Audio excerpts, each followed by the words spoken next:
Friends, ಎಲ್ರಿಗೂ ನಮಸ್ಕಾರ. ಎಲ್ಲರೂ ಹೇಗಿದ್ದೀರಾ? ಐ ಹೋಪ್ ಎಲ್ಲರೂ ಚೆನ್ನಾಗಿದ್ದೀರಾ ಅಂತ ಅನ್ಕೋತೀನಿ. ನಾನು ಕೂಡ ತುಂಬಾ ಚೆನ್ನಾಗಿದ್ದೀನಿ. Welcome back to Divya Lucky YouTube channel. ನಾನು ನಿಮ್ಮ ಪ್ರೀತಿಯ ದಿವ್ಯಾ. ಸೊ ಇವತ್ತು ಬೆಳಗ್ಗೆನೇ ನನ್ನ ವ್ಲಾಗ್ನ ಸ್ಟಾರ್ಟ್ ಮಾಡಿದ್ದೀನಿ. ಯಜಮಾನ್ರು ಡ್ಯೂಟಿಗೆ ಹೊರಟಿದ್ರು, ಅವ್ರಿಗೆ ಬಾಯ್ ಹೇಳಿ ಇವತ್ತಿನ ದಿನನ ಸ್ಟಾರ್ಟ್ ಮಾಡ್ತಾ ಇದ್ದೀನಿ. ಇವತ್ತಿನ ದಿನ ತುಂಬಾ ಸ್ಪೆಷಲ್ ಅಂತಲೇ ಹೇಳ್ಬೋದು. ಏಕೆಂದರೆ ನೋಡಿ, ಸೂರ್ಯನ ಕಿರಣ ನಮ್ಮ ಮನೆ ಒಳಗಡೆನೇ ಬರ್ತಿತ್ತು. ವಿಟಮಿನ್ ಡಿ ತಗೊಳ್ಳೋದಕ್ಕೆ ನಾನಿವತ್ತು ಹೊರಗಡೆ ಹೋಗೋ ಅವಶ್ಯಕತೆನೇ ಇರಲಿಲ್ಲ. ಮನೆ ಒಳಗಡೆ ಎಷ್ಟು ಚೆಂದ ಬಂದಿತ್ತು ಗೊತ್ತಾ ಬಿಸಿಲು. ಸೊ ವಿಟಮಿನ್ ಡಿ ಫುಲ್ ಬಾಡಿಗೆಲ್ಲ ತಗೊಂಡು ಅದೇ ಎನರ್ಜೆಟಿಕ್ ಆಗಿ ಇವತ್ತು ಟಿಫನ್ ಮಾಡ್ಕೊಳ್ಳೋಣ ಅಂತ ಹೇಳಿ ಪೂರಿನ ಮಾಡ್ತಾಯಿದ್ದೀನಿ. ಇವತ್ತು ಲಕ್ಷ್ಯಗೆ ಎಕ್ಸಾಮ್ ಇರೋದ್ರಿಂದ ಸ್ಕೂಲ್ ಇತ್ತು. ಸೊ ಹಾಗಾಗಿ ಬೆಳಿಗ್ಗೆ ನಾಷ್ಟಕ್ಕೆ ಅಂತ ಹೇಳಿ ಪೂರಿನ ಮಾಡ್ಕೊತಾ ಇದ್ದೀನಿ. ಅವನಿಗೆ ಲಂಚ್ ಬ್ಯಾಗ್ ಏನು ತೊಗೊಂಡು ಹೋಗೋ ಆಗಿರಲಿಲ್ಲ. ಹಾಗಾಗಿ ಸಿಂಪಲಾಗಿ ಪೂರಿ ಮಾಡೋಣ ಅಂತ ಮಾಡ್ಕೊತಾ ಇದ್ದೀನಿ. ಪೂರಿ ಉಬ್ಬಿ ಬರಬೇಕು ಅಂದರೆ ರವೆ ಹಾಕ್ಕೊಳ್ಬೇಕು, ಅದು ಇದು ಅಂತ ಏನೇನೋ ಹೇಳ್ತಾರೆ. ನಾನಿಲ್ಲಿ ಏನೂ ಇಲ್ಲ, ಚಪಾತಿ ಹಿಟ್ಟು ಕಲಿಸಿದ್ನಲ್ವ, ಅದೇ ಹಿಟ್ಟನ್ನ ಚೆನ್ನಾಗಿ ನಾದಿ ಪೂರಿ ಹಾಕ್ಕೊಂಡ್ರೆ ಪೂರಿ ಉಬ್ಬಿ ಬರುತ್ತೆ. ಸೊ ನಾನು ಅದಕ್ಕೆ ಸಾಗು ಏನೂ ಮಾಡಿರಲಿಲ್ಲ. ಒಂದು ಟೈಮ್ಗೆ ಸಾಗು ಎಲ್ಲ ಏನು ಅಂತ ಹೇಳಿ ಲಕ್ಷ್ಯ ಒಬ್ಬನಿಗೆ ಅಂತ 2 ಇಲ್ಲ 3 ಪೂರಿನ ಹಾಕ್ಕೊಂಡಿದ್ದೆ ಅಷ್ಟೇ. ಸೊ ಅದಕ್ಕೆ ಸ್ವಲ್ಪ ಕಿಸಾನ್ ಜಾಮ್ನ ಹಾಕಿ ರೋಲ್ ಮಾಡಿ ಕೊಟ್ಟಿದ್ದೆ. ಅವನು ಅದನ್ನು ತಿನ್ಕೊಂಡ. ಇನ್ನು ಲಂಚ್ ಬ್ಯಾಗ್ ಏನೋ ತೊಗೊಂಡೋಗೋ ಆಗಿರಲಿಲ್ಲ, ಸ್ನ್ಯಾಕ್ಸ್ ಮಾತ್ರ ಹೇಳಿದರು. ಹಾಗಾಗಿ ಸ್ನ್ಯಾಕ್ಸಿಗೆ ಇಲ್ಲಿ ನಾನು ಕಿತ್ತಳೆ ಹಣ್ಣನ್ನೇ ಕೊಟ್ಬಿಡೋಣ ಅಂತ ಹೇಳಿ ಸಿಪ್ಪೆನೆಲ್ಲ ಪೀಲ್ ಮಾಡ್ತಾಯಿದ್ದೀನಿ. ಇದನ್ನೆಲ್ಲ ತೆಗೆದು ಮತ್ತು ವೈಟಿಗೆ ಇರುತ್ತಲ್ಲ ಅದನ್ನೆಲ್ಲ ತೆಗೆದ್ಬಿಟ್ಟು ಅವ್ನ ಬಾಕ್ಸಿಗೆ ಹಾಕಿ ಕೊಟ್ಟೆ. ಇದೆಲ್ಲ ಆದಮೇಲೆ ಪೂರಿ ತಿಂದಿರ್ತಾನೆ, ಸ್ವಲ್ಪ ಹಾಲನ್ನು ಕೊಡೋಣ ಅಂತ ಹೇಳಿ ಬಾದಾಮ್ ಪೌಡರ್ನ ಹಾಕಿ ಲಕ್ಷ್ಯಗೆ ಅಂತ ಹೇಳಿ ಮತ್ತು ಕಿಶನ್ಗೆ ಇಬ್ರಿಗೂ ಹಾಲಿಗೆ ರೆಡಿ ಮಾಡ್ಕೊತಾ ಇದ್ದೀನಿ. ನಾನಿಲ್ಲಿ ಹಾಲನ್ನ ಕಾಯಿಸ್ಬೇಕಾದ್ರೆ ಯಾವುದೇ ರೀತಿ ಸಕ್ಕರೆ ಎಲ್ಲ ಹಾಕೊಳ್ಳೋದಕ್ಕೆ ಹೋಗಲ್ಲ, ಬೆಲ್ಲದ ಪುಡಿ ಇರುತ್ತೆ. ಸೊ ಬೆಲ್ಲದ ಪುಡಿನ ಹಾಕಿ ಅದಕ್ಕೆ ಸ್ವಲ್ಪ ಬಾದಾಮ್ ಪೌಡ್ರನ್ನ ಹಾಕಿ ಕೊಡ್ತೀನಿ. ಹೆಲ್ದಿಯಾಗಿರುತ್ತೆ, ಜಾಸ್ತಿ ಸಕ್ಕರೆ ಯೂಸ್ ಮಾಡೋದು ಬೇಡ ಅಂತ ಅಷ್ಟೇ. ಸೊ ಇದೆಲ್ಲ ಆದಮೇಲೆ ಇನ್ನೂ ಟೈಮ್ ಇತ್ತು. ಸೊ ಹಾಗಾಗಿ ಲಕ್ಷ್ಯಗೆ ಸ್ವಲ್ಪ ರಿವಿಷನ್ ಹಾಕಿ ಕೊಡೋಣ ಅಂತ ಹೇಳಿ ರಿವೈಸ್ ಮಾಡಿಸ್ತಾ ಇದ್ದೀನಿ. ಬೆಳಗ್ಗೆ ಹೋಗೋದಕ್ಕೂ ಮುಂಚೆ ಇದೇ ಥರನೇ ಮಾಡಿ ಕಳಿಸ್ತೀನಿ, ಸ್ವಲ್ಪ ಮರ್ತೋಗೋ ಚಾನ್ಸಸ್ ಇರುತ್ತೆ. ಸೊ ಹಾಗಾಗಿ ಆದರೂ ಕಿಶನ್ ಅವನ್ನ ಬರೆಯೋದಕ್ಕೆ ಬಿಡಲ್ಲ, ತುಂಬಾ ತೊಂದರೆ ಕೊಡ್ತಾ ಇರ್ತಾನೆ. ಅವನ್ನ ಸ್ಕೂಲಿಗೆ ಕಳಿಸಿ ಮನೆ ಸ್ವಲ್ಪ ಕ್ಲೀನ್ ಮಾಡಿದ ಆದಮೇಲೆ ನಾನಿಲ್ಲಿ ನೆಲ್ಲಿಕಾಯಿ ಜ್ಯೂಸನ್ನ ಮಾಡ್ಕೊಂಡಿದ್ದೆ. ಸೊ ಅದಕ್ಕೆ ರಾತ್ರಿಯೇ ಚಿಯಾ ಸೀಡ್ಸ್ನ ನೆನೆಸಿಟ್ಟಿದ್ದೆ, ಅದನ್ನು ಇದ್ರ ಒಟ್ಟಿಗೆ ಹಾಕ್ಕೊತಾ ಇದ್ದೀನಿ. ಸೊ ವೆಯ್ಟ್ ಲಾಸ್ ಮಾಡೋರಿಗೆ ತುಂಬಾ ಹೆಲ್ಪ್ ಆಗುತ್ತೆ ಇದು ಚಿಯಾ ಸೀಡ್ಸು. ರಾತ್ರಿ ಹೊತ್ತು ನೆನೆಸಿಡ್ಬೋದು, ಇಲ್ಲ ಮಾರ್ನಿಂಗ್ ನೆನೆಸಿಡ್ತೀನಿ ಅಂದರೆ ನೆನೆಸಿಡ್ಬೋದು. ಬಿಸಿ ನೀರನ್ನು ನೆನೆಸಿಡಿ, ಮಾರ್ನಿಂಗ್ ನೆನೆಸಿಡ್ತೀನಿ ಅಂದರೆ ನೆನೆಸಿಟ್ಟು ಒಂದು 10 ನಿಮಿಷ ಇಲ್ಲ 1/4 ಗಂಟೆ, ಹಾಫ್ ಆನ್ ಅವರ್ ಆದರೂ ಬೇಕು ಈ ಥರ ದಪ್ಪ ಆಗೋದಕ್ಕೆ. ಅದ್ರ ಬದಲಾಗಿ ನೀವು ನೈಟ್ ನೆನೆಸಿಟ್ಬಿಟ್ರೆ ಚೆನ್ನಾಗಿರುತ್ತೆ. ನಾನು ನೈಟ್ ನೆನೆಸಿರುವಂಥದ್ದನ್ನೇ ಹಾಕ್ಕೊಂಡು ಸ್ವಲ್ಪ ಜೇನುತುಪ್ಪನ ಹಾಕ್ಕೊಂಡು ಈಗ ನಾನು ಇದನ್ನು ಸಿಪ್ ಬೈ ಸಿಪ್ನ ಕುಡಿತಾ ಇದ್ದೀನಿ. ಚಿಯಾ ಸೀಡ್ಸ್ ಆರೋಗ್ಯಕ್ಕೆ ತುಂಬಾ ಒಳ್ಳೆಯದು. ಸೊ ಇದನ್ನು ರಾತ್ರಿ ನೆನೆಸಿಟ್ಟು ಬರೀ ನಾವು ಚಿಯಾ ಸೀಡ್ಸ್ ವಾಟರ್ನೇ ಕುಡಿತೀವಿ ಅನ್ನೋದಾದರೆ ಅದನ್ನು ಕುಡಿಬೋದು. ಇಲ್ಲಾಂದರೆ ಈ ಥರ ಡಿಟಾಕ್ಸ್ ಡ್ರಿಂಕ್ ಜೊತೆಗೆ ಮಿಕ್ಸ್ ಮಾಡ್ಕೊಂಡು ಕುಡಿತೀನಿ ಅನ್ನೋದಾದರೂ ಕುಡಿಬೋದು. ನಾನಿನ್ನೂ ಸ್ವಲ್ಪ ಹಾಗೆ ಇತ್ತು, ಇದಕ್ಕೆ ಎಷ್ಟು ಬೇಕೋ ಅಷ್ಟನ್ನು ಹಾಕ್ಕೊಂಡು ಎತ್ತಿಟ್ಕೊಂಡಿದ್ದೀನಿ. ಮಧ್ಯದಲ್ಲಿ ಯಾವಾಗಲಾದರೂ ಅದಕ್ಕೆ ಸ್ವಲ್ಪ ವಾಟರ್ನ ಮಿಕ್ಸ್ ಮಾಡಿಕೊಂಡು ಸ್ವಲ್ಪ ಲೆಮನ್ನ ಹಾಕ್ಕೊಂಡು ಕುಡ್ಕೊತೀನಿ. ಸೊ ಇದನ್ನು ಬೆಳಗ್ಗೆಯಿಂದ ಬರೀ ವಾಟರ್ ಕುಡಿಯೋದಕ್ಕೆ ನಿಮಗೆ ಬೋರ್ ಆದರೆ ಈ ಥರನಾದರೂ ಮಾಡಿಕೊಂಡು ಮಿಕ್ಸ್ ಮಾಡಿ ಇಟ್ಕೊಂಡ್ರೆ ನಮ್ಗೆ ಯಾವಾಗಲ ಕುಡಿಬೇಕು ಅನಿಸುತ್ತೋ ಆವಾಗನ ಕುಡ್ಕೊಳ್ಬೋದು. ಸೊ ಇದೆಲ್ಲ ಆದಮೇಲೆ ನಾನು ನನ್ನ ಬ್ರೇಕ್ಫಾಸ್ಟ್ಗೆ ರೆಡಿ ಮಾಡ್ಕೊತಾ ಇದ್ದೀನಿ. ನಾನು ಆಯಿಲಿ ಫುಡ್ ತಿನ್ನೋದು ಬೇಡ ಅಂತ ಡಿಸೈಡ್ ಮಾಡಿದಾಗಲಿಂದ ಈ ಥರ ಚಪಾತಿ ಏನಾದರೂ ಮಾಡ್ಕೊತಿದ್ದೆ. ಬರೀ ಚಪಾತಿ ತಿನ್ನೋದಕ್ಕೆ ಬೇಜಾರಾಗ್ತಿತ್ತು. ಸೊ ಹಾಗಾಗಿ ಇವತ್ತೇನಾದರೂ ಡಿಫ್ರೆಂಟಾಗಿ ಟ್ರೈ ಮಾಡೋಣ ಅಂತ ಮಾಡ್ತಾಯಿದ್ದೀನಿ. ಇವಾಗ ಆನಿಯನ್ನ ಈ ಥರ ಸ್ಲೈಸ್ ಆಗಿ ಕಟ್ ಮಾಡಿಕೊಂಡು ಫುಲ್ ಸಪ್ರೇಟ್ನ ಮಾಡ್ಕೊಂಡಿದ್ದೀನಿ ಆನಿಯನ್ಸ್ನ.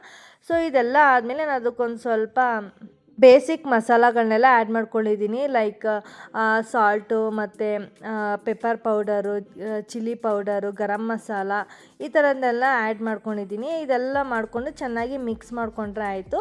ಇದಾದಮೇಲೆ ನಾನೀಗ ಮೊಟ್ಟೆನ ಆಮ್ಲೆಟ್ ಮಾಡ್ಕೊಳ್ಳೋದಕ್ಕೆ ಅಂತ ಬರೀ ಮೊಟ್ಟೆನ ಹೊಡ್ಕೊಂಡಿದ್ದೀನಿ. ಇದಕ್ಕೆ ಸ್ವಲ್ಪ ಉಪ್ಪನ್ನ ಹಾಕ್ಕೊಂಡು ಚೆನ್ನಾಗಿ ಮಿಕ್ಸ್ ಮಾಡ್ಕೊತಾ ಇದ್ದೀನಿ. ಇದಕ್ಕೆ ಖಾರದ ಪುಡಿನೂ ಸಹ ಹಾಕ್ಕೊಳ್ತೀನಿ. ನೀವು ಬೇಕಾದರೆ ಪೆಪ್ಪರ್ ಪೌಡ್ರನ್ನೂ ಹಾಕ್ಕೊಳ್ಬೋದು, ಮತ್ತು ಮಾಮೂಲಿ ಬೇಸಿಕ್ ಮಸಾಲಾಸ್ ಇರುತ್ತಲ್ವ, ಸೊ ಅದನ್ನಾದರೂ ಆ್ಯಡ್ ಮಾಡ್ಕೊಳ್ಬೋದು. ನನಗೆ ಜಾಸ್ತಿ ಮಸಾಲ ಇಷ್ಟ ಆಗೋದಿಲ್ಲ. ಸೊ ಹಾಗಾಗಿ ಜಸ್ಟ್ ಸಾಲ್ಟ್ ಮತ್ತು ಈ ಥರ ಚಿಲ್ಲಿ ಪೌಡರ್ನ ಹಾಕಿ ಚೆನ್ನಾಗಿ ಮಿಕ್ಸ್ ಮಾಡ್ಕೊತಾ ಇದ್ದೀನಿ. ನೀವು ಯಾರಾದರೂ ಡಯೆಟ್ ಮಾಡ್ತಿದ್ದೀನಿ ಅನ್ನೋರು ಈ ರೆಸಿಪಿನ ಒಂದ್ಸಲಿ ಟ್ರೈ ಮಾಡಲೇಬೇಕು. ಯಾವಾಗಲೂ ಒಂದೇ ಥರ ತಿಂದು ತಿಂದು ಬೋರ್ ಆದಾಗ ಈ ಥರ ರೆಸಿಪಿನ ಟ್ರೈ ಮಾಡಿ, ತುಂಬಾ ರುಚಿಯಾಗಿರುತ್ತೆ. ನನಗಂತೂ ತುಂಬಾ ಇಷ್ಟ ಆಯಿತು. ಸೊ ಇದೆಲ್ಲ ಆದಮೇಲೆ ಮಿಕ್ಸ್ ಮಾಡ್ಕೊಂಡಿದ್ದಾದಮೇಲೆ ನಾನಿಲ್ಲಿ ಒಂದು ತವಾನ ಇಟ್ಕೊಂಡಿದ್ದೀನಿ. ಇದಕ್ಕೆ ಒಂದು 1/4 ಟೇಬಲ್ ಸ್ಪೂನ್ ಆಗೋಷ್ಟು ಮಾತ್ರ ಎಣ್ಣೆನ ಹಾಕ್ಕೊಂಡಿದ್ದೀನಿ. ಹಾಕ್ಕೊಂಡು ಫುಲ್ ಸ್ಪ್ರೆಡ್ ಮಾಡ್ಕೊಂಡಿದ್ದೀನಿ. ಇದಾದಮೇಲೆ ನಾನು ಏನು ಮಿಕ್ಸ್ ಮಾಡ್ಕೊಂಡಿದ್ನಲ್ವ ಆಮ್ಲೆಟ್ಗೆ ಅಂತ ಹೇಳಿ, ಅದನ್ನು ಹಾಕ್ಕೊಂಡು ಚಪಾತಿ ಎಷ್ಟು ಹಾಕ್ಕೊತೀವಿ ಅಷ್ಟು ಅಗಲನೂ ನಾವು ಅದನ್ನು ಸ್ಪ್ರೆಡ್ ಮಾಡ್ಕೊಳ್ಬೇಕಾಗುತ್ತೆ. ಆಮ್ಲೆಟ್ನ ಸ್ಪ್ರೆಡ್ ಮಾಡ್ಕೊಂಡಿದ್ದು ಆದಮೇಲೆ ನಾನಿಲ್ಲಿ ಚಪಾತಿನ ಮೊದಲೇದಾಗಿಯೇ ಹೊಸ್ತು ಮತ್ತು ಬೇಯಿಸಿ ಇಟ್ಕೊಂಡಿದ್ದೆ. ಇದಕ್ಕೆ ಯಾವುದೇ ರೀತಿ ಆಯಿಲ್ನ ಹಾಕ್ಕೊಂಡಿಲ್ಲ, ಡ್ರೈ ಚಪಾತಿನ ಮಾಡ್ಕೊಂಡಿದ್ದೆ.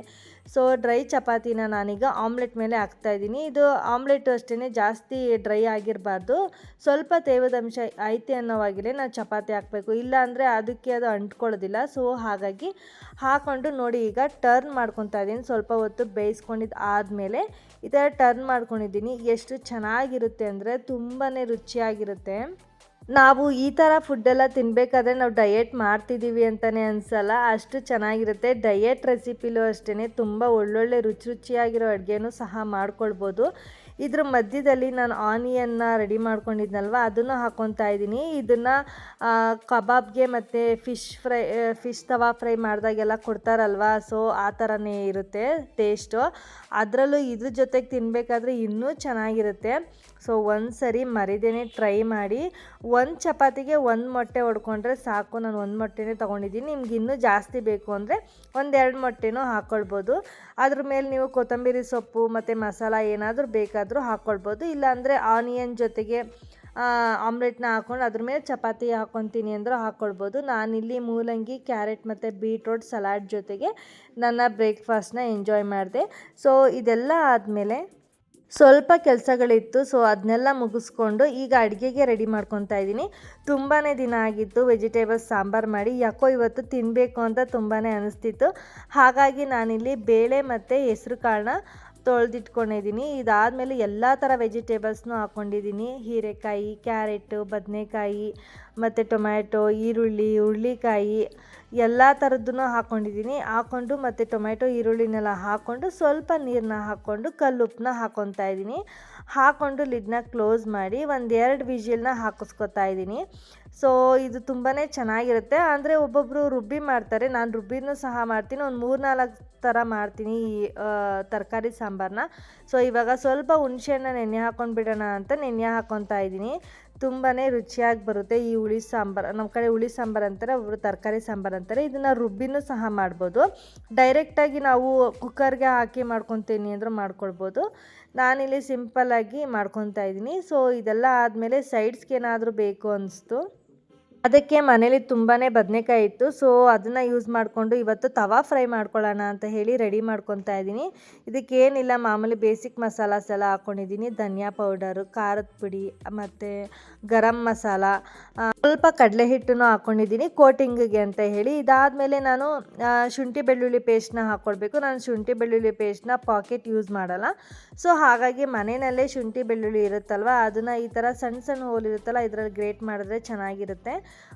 ಅದಕ್ಕೆ ಅದನ್ನೇ ತುರ್ಕೊಂಡಿದ್ದೀನಿ, ಶುಂಠಿ ಮತ್ತು ಬೆಳ್ಳುಳ್ಳಿನ ತುರ್ಕೊಂಡು ಹಾಕ್ಕೊತಾ ಇದ್ದೀನಿ. ಇದಕ್ಕೆ ಸ್ವಲ್ಪ ಲೆಮನ್ನನ್ನು ಸಹ ಹಾಕ್ಕೊಳ್ಬೇಕು, ಚೆನ್ನಾಗಿರುತ್ತೆ. ಅಂದರೆ ನಾವು ಫಿಶ್ ತವಾ ಫ್ರೈ ಎಲ್ಲ ಮಾಡ್ತೀವಲ್ವ, ಸೊ ಅದೇ ಥರನೇ. ಈಗ ಖಾರ ಮಸಾಲ ಎಲ್ಲ ನೀಟಾಗಿ ಒಂದಕ್ಕೊಂದು ಹೊಂದ್ಕೊಳ್ಳೋ ಥರ ಮಿಕ್ಸ್ ಮಾಡಿಕೊಂಡು ಇದಾದಮೇಲೆ ನಾನು ಸ್ವಲ್ಪನೇ ನೀರನ್ನ ಹಾಕ್ಕೊಂಡು ಪೇಸ್ಟ್ ಮಾಡ್ಕೊತೀನಿ. ಸ್ವಲ್ಪ ಉಪ್ಪನ್ನ ಹಾಕ್ಕೊಂಡು ಚೆನ್ನಾಗಿ ರೆಡಿ ಮಾಡ್ಕೊತೀನಿ ಮಸಾಲೆನ. ಅದನ್ನು ಸ್ವಲ್ಪ ಹೊತ್ತು ಹಾಗೆ ಬಿಟ್ಟು ಇವಾಗ ಸಾಂಬಾರು ರೆಡಿ ಆಗಿತ್ತು. ಅದಕ್ಕೆ ಸ್ವಲ್ಪ ಒಗ್ಗರಣೆ ಹಾಕ್ಕೊಳ್ಳೋದಕ್ಕೆ ಅಂತ ಒಂದು ಪಾತ್ರೆ ಇಟ್ಕೊಂಡು ಅದಕ್ಕೆ ಸ್ವಲ್ಪ ಎಣ್ಣೆ ಹಾಕ್ಕೊಂಡು ಸ್ವಲ್ಪ ಸಾಸಿವೆನ ಹಾಕ್ಕೊಂಡಿದ್ದೀನಿ. ಸಾಸಿವೆ ಸಿಡಿದ್ಮೇಲೆ 1 ಗರಿ ಆಗುವಷ್ಟು ಕರಿಬೇವಿನ ಸೊಪ್ಪನ್ನ ಹಾಕ್ಕೊತಾ ಇದ್ದೀನಿ. ಕರಿಬೇವಿನ ಸೊಪ್ಪು ಹಾಕ್ಕೊಂಡಿದ್ದು ಆದಮೇಲೆ ನಾನಿಲ್ಲಿ ಸಾಂಬಾರಿಗೆ ಅಂತ ಕೂಗಿಸಿಟ್ಕೊಂಡಿದ್ನಲ್ವ ತರಕಾರಿನ, ಅದನ್ನೆಲ್ಲ ಹಾಕ್ಕೊಂಡಿದ್ದೀನಿ. ಹಾಗೆ ಸ್ವಲ್ಪ ಹುಣಸೆಹಣ್ಣು ಸಹ ನೆನೆಸಿಟ್ಟಿದ್ದೆ, ಹುಣಸೆ ಹುಳಿನೂ ಸಹ ಹಾಕ್ಕೊಳ್ತಾ ಇದ್ದೀನಿ. ಇದನ್ನೆಲ್ಲ ಹಾಕ್ಕೊಂಡು ನಾನು ಮನೆಯಲ್ಲೇ ಮಾಡಿರೋ ಸಾಂಬಾರು ಪುಡಿನ ಹಾಕ್ಕೊತಾ ಇದ್ದೀನಿ. ಮನೆಯಲ್ಲೇ ಮಾಡಿರೋ ಸಾಂಬಾರು ಪುಡಿ ತುಂಬಾ ರುಚಿಯಾಗಿ ಬರುತ್ತೆ. ಇದು ನನಗೆ ನಮ್ಮ ಅಮ್ಮ ಕೊಟ್ಟಿದ್ದು. ಸೊ ತುಂಬ ಚೆನ್ನಾಗಿರುತ್ತೆ ಈ ಸಾಂಬಾರು ಪುಡಿ. ನೀವು ಮನೇಲಿ ಒಂದ್ಸರಿ ಸಾಂಬಾರು ಪೌಡರ್ನ ಟ್ರೈ ಮಾಡಿ. ಹೊರಗಡೆದಕ್ಕಿಂತ ಮನೇಲಿ ಮಾಡೋ ಸಾಂಬಾರು ಪುಡಿ ರುಚಿ ಚೆನ್ನಾಗಿರುತ್ತೆ. ಸಾಂಬಾರು ಪುಡಿನೆಲ್ಲ ಹಾಕ್ಕೊಂಡು ಹಾಗೆ ನಮಗೆ ಎಷ್ಟು ಬೇಕೋ ನೀರನ್ನ ಹಾಕ್ಕೊಂಡಿದ್ದಾದಮೇಲೆ ಕೊತ್ತಂಬರಿ ಸೊಪ್ಪನ್ನ ಹಾಕ್ಕೊಂಡು ಸ್ವಲ್ಪ ಕುದಿಯೋದಕ್ಕೆ ಅಂತ ಇಟ್ಟಿದ್ದೀನಿ. ಅಷ್ಟೊತ್ತಿಗೆ ನಾನಿಲ್ಲಿ ಬದನೆಕಾಯಿನೆಲ್ಲ ಹೆಚ್ಚಿಟ್ಕೊಂಡಿದ್ದೆ. ಇದಕ್ಕೆ ನಾನೀಗ ಏನು ಪೇಸ್ಟ್ ರೆಡಿ ಮಾಡ್ಕೊಂಡಿದ್ನಲ್ಲ ಅದನ್ನೆಲ್ಲ ಒಂದೊಂದಾಗಿ ಸವರ್ತಾ ಇದ್ದೀನಿ. ನಿಜವಾಗ್ಲೂ ಇದು ತಿನ್ನೋದಕ್ಕೆ ಯಾವ ಥರ ಇರುತ್ತೆ ಅಂದರೆ, ನಾವು ಫಿಶ್ ತವಾ ಫ್ರೈ ತಿಂತೀವಲ್ವ, ಸೊ ಅದೇ ಥರನೇ ಇರುತ್ತೆ. ಇನ್ನು ನಮ್ಮ ಯಜಮಾನ್ರು ಹೇಳ್ತಾರೆ, ಡಯೆಟ್ ಅಂತ ಹೇಳ್ತಾನೆ ಇರ್ತೀಯ, ಈ ಥರ ವೆರೈಟಿ ಮಾಡ್ಕೊಂಡು ತಿಂತಾನೆ ಇರ್ತೀಯಲ್ಲಮ್ಮ ದಿವ್ಯಾ ಅಂತ. ಸೊ ಡಯೆಟ್ ಅಂದರೆ ಅದೊಂದು ಆಹಾರ ಪದ್ಧತಿ. ನಾವು ಯಾವ ರೀತಿ ಊಟ ಮಾಡ್ತೀವಿ ಅದ್ರ ಮೇಲೆ ಡಿಪೆಂಡ್. ನಾವು ಏನೋ ಕೈಗೆ ಸಿಕ್ಕಿದ್ದು ಬಾಯಿಗೆ ಸಿಕ್ಕಿದ್ನೆಲ್ಲ ತಿಂದ್ಬಿಟ್ರೆ ಅದನ್ನು ಡಯೆಟ್ ಅಂತ ಹೇಳೋದಿಲ್ಲ. ಡಯೆಟ್ ಅಂದಿದ ತಕ್ಷಣ ಒಬ್ಬೊಬ್ರು ಅಂದ್ಕೊಳ್ಳೋದೇನು ಅಂದರೆ, ಊಟನೇ ಮಾಡ್ತಿಲ್ವಂತೆ, ಡಯೆಟ್ ಮಾಡ್ತಿದ್ದಾಳಂತೆ, ಒಂದು ಸ್ವಲ್ಪನೂ ಊಟ ಮಾಡಲ್ವಂತೆ, ಹಿಂಗಾದ್ರೆ ಏನು? ಅದೆಲ್ಲ ಸುಳ್ಳು. ಊಟನ ಮಾಡ್ತೀವಿ ಅಂದರೆ ಕ್ವಾಂಟಿಟಿ ಸ್ವಲ್ಪ ಕಡಿಮೆ ತೊಗೊತೀವಿ. ಫಾರ್ ಎಕ್ಸಾಂಪಲ್ 4-5 ಇಡ್ಲಿ ತಿಂತಾಯಿದ್ದೀವಿ ಅಂದರೆ ನಾನು ಜಸ್ಟ್ 2 ಇಡ್ಲಿ ಮಾತ್ರ ತಿಂತೀನಿ, ಸ್ವಲ್ಪ ರೈಸ್ನ ಕಡಿಮೆ ಮಾಡ್ತೀನಿ. ಅಂದರೆ ಮಧ್ಯಾಹ್ನದ ಟೈಮ್ ಹೊಟ್ಟೆ ತುಂಬಾ ಊಟ ಮಾಡ್ತೀನಿ ನಾನು. ಇವಾಗ ನೋಡಿ ರೈಸ್ ಮಾಡ್ಕೊಂಡಿದ್ದೀನಿ, ಹಾಗೆ ತರಕಾರಿ ಸಾಂಬಾರನ್ನ ಮಾಡ್ಕೊಂಡಿದ್ದೀನಿ. ರೈಸ್ ಕ್ವಾಂಟಿಟಿ ಸ್ವಲ್ಪ ಕಡಿಮೆ ತೊಗೊಂಡಿರ್ತೀನಿ, ಸಾಂಬಾರನ್ನ ಜಾಸ್ತಿ ಹಾಕ್ಕೊಂಡಿರ್ತೀನಿ, ಅದ್ರ ಜೊತೆಗೆ ತರಕಾರಿನೂ ಜಾಸ್ತಿ ತಿಂತೀನಿ. ಸೊ ಇದೆಲ್ಲ ಆದಮೇಲೆ ನಮಗೂ ಸೈಡ್ಸ್ಗೆ ಏನಾದರೂ ಬೇಕು ಅನ್ನಿಸ್ದಾಗ ಈ ಥರ ಏನಾದರೂ ತವಾ ಫ್ರೈನ ಮಾಡ್ಕೊತಾ ಇದ್ದೀವಿ.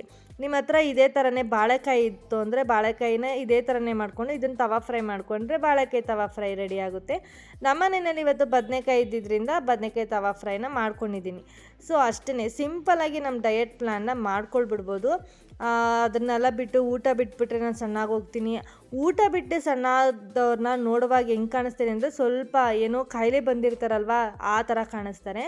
ಆದರೆ ನಾವಿಲ್ಲಿ ತರಕಾರಿನ ತಿಂತಾಯಿದ್ದೀವಿ, ಹಣ್ಣು ತಿಂತಾಯಿದ್ದೀವಿ, ಹಾಗೆ ಡ್ರೈ ಫ್ರೂಟ್ಸ್ನ ತಿಂತಾಯಿದ್ದೀವಿ.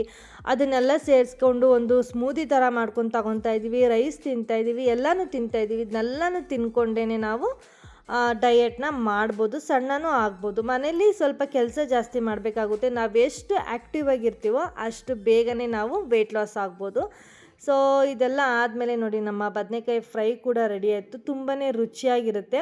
ನಾವು ರುಚಿಯಾಗೈತೆ ಅಂತ ಏನೇ ಊಟ ತಿಂದ್ರೂ ಅದು ರುಚಿಯಾಗಿರುತ್ತೆ. ಅಯ್ಯೋ ಇದನ್ನು ತಿನ್ನಬೇಕಲ್ಲಪ್ಪ ಅಂತ ತಿಂದರೆ ಯಾವುದು ಚೆನ್ನಾಗಿರಲ್ಲ. ಸೊ ನೀವು ಟ್ರೈ ಮಾಡಿ ಮನೇಲಿ, ತುಂಬಾ ರುಚಿಯಾಗಿರುತ್ತೆ. ಡಯೆಟ್ ಮಾಡೋರೇ ಇದನ್ನು ತಿನ್ನಬೇಕು ಅಂತ ಏನಿಲ್ಲ. ಏನಾದರೂ ತಿಳಿ ಸಾಂಬಾರು ಮಾಡಿದಾಗ, ರಸಮ್ ಮಾಡಿದಾಗ ಈ ಥರ ಎಲ್ಲ ಮಾಡ್ಕೊಂಡು ತಿಂದರೆ ತುಂಬಾ ಚೆನ್ನಾಗಿರುತ್ತೆ. ಸೊ ನಾನು ಮತ್ತು ನನ್ನ ಮಕ್ಕಳು ತುಂಬಾ ಎಂಜಾಯ್ ಮಾಡ್ಕೊಂಡು ತಿಂತಿದ್ದೀವಿ ಇದನ್ನು. ನಾನು ಏನು ತಿಂತೀನಿ ಅದನ್ನು ನನ್ನ ಮಕ್ಕಳು ತಿನ್ನೋದಕ್ಕೆ ಇಷ್ಟಪಡ್ತಾರೆ. ನಾವೇನು ತಿಂತೀವಿ ಅದನ್ನು ನಮ್ಮ ಮಕ್ಕಳು ನೋಡಿ ಕಲಿತಾರೆ. ಸೊ ಆದಷ್ಟು ಹೆಲ್ದಿಯಾಗಿರೋ ಫುಡ್ನ ತಿನ್ನೋದಕ್ಕೆ ಟ್ರೈ ಮಾಡಿ ಎಲ್ಲರೂ. ಅವುಗಳೇ ಚಾಕ್ಲೇಟ್ಸು, ಪಾಕೆಟ್ ಫುಡ್ಡು ಎಲ್ಲ ತಿನ್ನೋದಕ್ಕೆ ಸ್ಟಾರ್ಟ್ ಮಾಡಿದ್ರೆ ನಮ್ಮ ಮಕ್ಕಳು ಅದೇ ಥರನೇ ರೂಢಿ ಆಗ್ತಾರೆ. ಸೊ ಅದ್ರ ಬದಲಾಗಿ ತರಕಾರಿ, ಡ್ರೈ ಫ್ರೂಟ್ಸು, ಹಣ್ಣುಗಳು ಈ ಥರ ಎಲ್ಲ ತಿಂತಾಯಿದ್ರೆ ಅವ್ರಿಗೂ ಅದೇ ಇಷ್ಟ ಆಗುತ್ತೆ. ಇನ್ನು ಊಟನೆಲ್ಲ ಮುಗಿಸ್ಕೊಂಡು ಕೃಷ್ಣನ ಮತ್ತು ಲಕ್ಷಯ್ಯನ ಇಬ್ಬರೂ ಮಲಗಿಸಿದ್ದೆ. ಸೊ ಅವರಿಬ್ಬರು ಮಲ್ಕೊಂಡಿಲ್ಲ ಅಂದರೆ ನನ್ನ ಇನ್ನು ಸ್ವಲ್ಪ ಕೆಲಸಗಳು ಮುಗಿಯೋದಿಲ್ಲ. ಸೊ ಹಾಗಾಗಿ ಅವ್ರಿಬ್ಬರನ್ನು ಮಲಗಿಸಿ ನನ್ನ ಬಾಕಿ ಕೆಲಸಗಳು ಏನೇನಿದ್ದಾವೆ ಅದನ್ನೆಲ್ಲ ಮುಗಿಸ್ಕೊಂಡೆ. ಇದೆಲ್ಲ ಆದಮೇಲೆ ಸ್ವಲ್ಪ ಆಯಿಲ್ ಅಪ್ಲೈ ಮಾಡ್ಕೊಂಬಿಡೋಣ ಅಂತ ಹೇಳಿ ಮಾಡ್ಕೊತಾ ಇದ್ದೀನಿ. ತುಂಬಾ ದಿನ ಆಗಿತ್ತು. ಸೊ ಹಾಗಾಗಿ ಇವತ್ತು ಅಪ್ಲೈ ಮಾಡ್ಕೊಳ್ಳೋಣ ಅಂತ ಮಾಡ್ಕೊತಾ ಇದ್ದೀನಿ. ಆವಾಗ ಅಂದರೆ ನಮ್ಮ ಅಮ್ಮನೇ ಏರ್ಸ್ಗೆಲ್ಲ ಆಯಿಲ್ನ ಅಪ್ಲೈ ಮಾಡ್ತಾಯಿದ್ರು. ತುಂಬಾ ಲಾಂಗ್ ಇತ್ತು ಆವಾಗ. ಬಟ್ ಇವಾಗ ನೋಡಿ ಯಾವ ರೀತಿ ಆಗಿದೆ ಅಂತ. ಯಾವುದೋ ಗಾದೆ ಹೇಳ್ತಾರಲ್ಲ, ಆಗಿನ ಕಾಲದ ಹುಡುಗಿಯರ ಜಡೆ ನಾಗರ ಹೆಡೆ, ಈಗಿನ ಕಾಲದ ಹುಡುಗಿಯರ ಜಡೆ ಕೋಳಿ ಪುಕ್ಕಕ್ಕಿಂತ ಕಡೆ, ಆ ಥರ ಆಗಿಬಿಟ್ಟಿದೆ ನನ್ನ ಹೇರ್ಸು. ಸೊ ಇನ್ಮೇಲಾದರೂ ಹೇರ್ ಕೇರ್ ಮಾಡೋಣ ಅಂತ ಅಂದ್ಕೊಂಡಿದ್ದೀನಿ, ನೋಡೋಣ. ಅಂದಾಗೆ ನಾನು ಆಯಿಲ್ನೆಲ್ಲ ನಾನು ಮಾಗಡಿಯಿಂದನೇ ತರಿಸ್ತೀನಿ, ಗಾಣದ ಎಣ್ಣೆನ. ಸೊ ತರಿಸ್ಕೊಂಡು ಮನೆಯಲ್ಲೇ ಆಯಿಲ್ನ ಪ್ರಿಪೇರ್ ಮಾಡ್ಕೊತೀನಿ. ಅಂದರೆ ವೀಳ್ಯದೆಲೆ ಮತ್ತು ದಾಸವಾಳದ ಹೂವು ಈ ಥರದನ್ನೆಲ್ಲ ಹಾಕ್ಕೊಂಡು, ಮೆಂತ್ಯ ಕಾಳು ಹಾಕ್ಕೊಂಡು ರೆಡಿ ಮಾಡ್ಕೊತೀನಿ. ಮಾಡ್ಕೊಳ್ಬೇಕಾದ್ರೆ ನಿಮ್ಮ ಜೊತೆಗೂ ಶೇರ್ ಮಾಡ್ಕೊತೀನಿ. ಸೊ ಫ್ರೆಂಡ್ಸ್, ಇದಾಗಿತ್ತು ಇವತ್ತಿನ ವ್ಲಾಗ್ ಇಷ್ಟ ಆದರೆ ದಯವಿಟ್ಟು ಒಂದು ಲೈಕ್ ಮಾಡಿ, ಹಾಗೆ ಸಬ್ಸ್ಕ್ರೈಬ್ ಮಾಡ್ಕೊಳ್ಳೋದನ್ನು ಮರಿಬೇಡಿ. ಸಬ್ಸ್ಕ್ರೈಬ್ ಮಾಡಿಕೊಂಡು ಚಾನಲ್ನ ನೋಡಿ. ಹೋಗಿ ಬರ್ತೀನಿ. ಬಾಯ್.